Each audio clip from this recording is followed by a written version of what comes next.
In the autumn of 202 BC, two of history's greatest generals, Hannibal of Carthage and Scipio of Rome, led their armies into battle on open ground traditionally called Zama in modern Tunisia. The winner of this morning's collision would rule the Mediterranean world for centuries. The loser would be erased.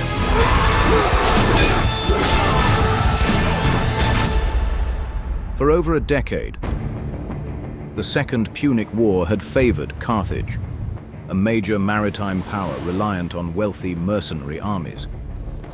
Carthage's military leader, Hannibal Barca, was a tactical mastermind of antiquity.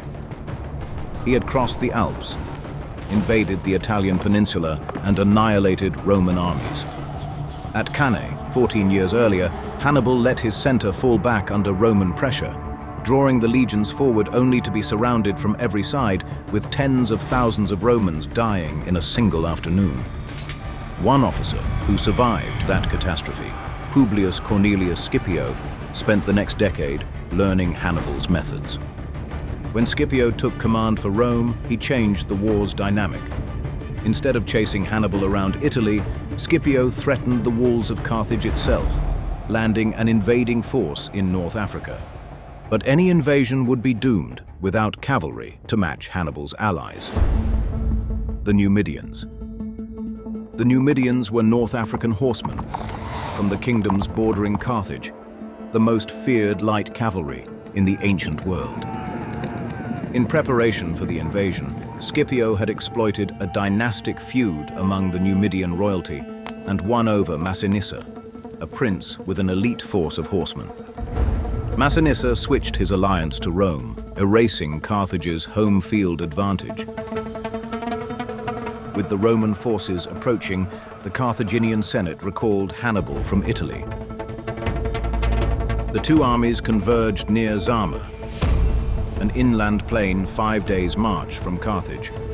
Dry, open country with no terrain for either side to hide behind, where the battle would be decided by maneuver alone.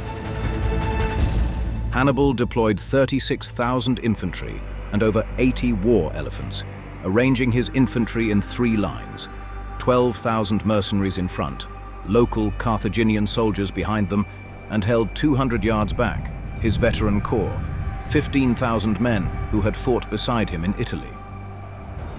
Scipio countered with about 29,000 legionaries and about 6,000 horseback fighters, led by Massinissa's Numidian cavalry. On the edges of the configuration, the cavalry of both sides darted in and out of javelin range in the battle's opening harassment. Hannibal's elephants thundered toward the Roman front. Carthaginian skirmishers slung stones and flung arrows to protect the animals, which came under immediate javelin attack from Roman pelt-clad velites. Standard Roman doctrine established groupings in a checkerboard layout, which the elephants would have crushed. Scipio stacked his maniples without the staggered alignment, leaving numerous lanes running straight through the formation.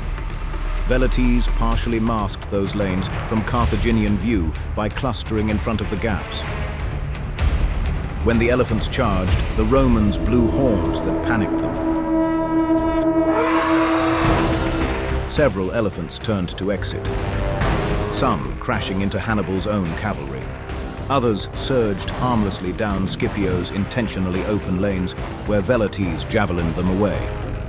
With the shock weapon gone, or actively disrupting Carthage's cavalry, Massinissa's Numidians and the supporting Italian riders pounced. They chased the Carthage-allied horsemen off the battlefield. Some believe Hannibal let them go on purpose, sacrificing them to lure Rome's superior cavalry away. The same phenomenon was happening on the other flank too, with Roman cavalry chasing Carthage's riders away from the main fight. The infantry collided. Scipio's first line slammed into Hannibal's mercenaries. The Roman hastati stabbed and hacked through Carthage's front ranks. When the mercenary line broke and tried to retreat, Hannibal's second line, the levies, refused to open its ranks, forcing the survivors to fight their way out. The levy phalanx was comprised of Carthaginian citizens and Libyan subjects. When they blocked the mercenaries in front of them from deserting, the mercenaries turned on them. Then Scipio's second line, the Principes, moved up to help exploit the Carthaginian chaos and to reinforce the Roman front line, which was still taking losses.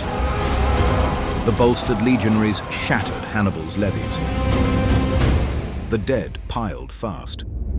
But the third line of Carthage's 15,000 veterans stayed back, as instructed. These were the men who had crossed the Alps and broken Rome for the past 16 years, extensively armored, in captured Roman gear, stripped from the dead of Cannae and Trasimene. Scipio paused. He ordered a tactical reset.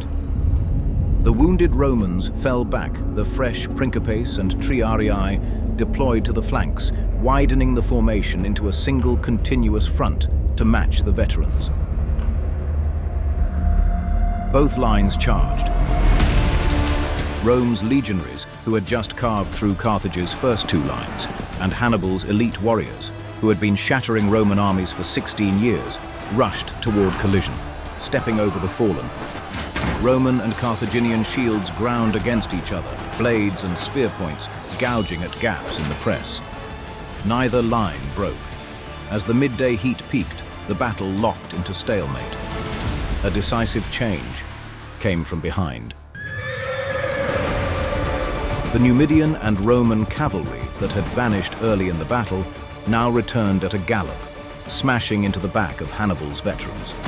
The surprise rear attack locked the Carthaginian army against the Roman front, compressing them into a panicked mass. Legionaries and Numidians churned through the last of Carthage's elite soldiers. It was reminiscent of Cannae, Hannibal's legendary entrapment used against him to win the war for Rome. Ancient sources record over 20,000 Carthaginians dead at Zama, and up to 20,000 more captured. Rome lost perhaps 1,500. Hannibal was among the few who escaped. That one day erased Carthage as an empire. It surrendered its fleet, paid crippling tribute, and lost its sovereignty, reduced to a client state, destined for final destruction half a century later. With Carthage broken at Zama, the last barrier to Roman hegemony fell. The Republic turned outward, and over the next half-century became the power that would rule the Mediterranean and beyond for 600 years.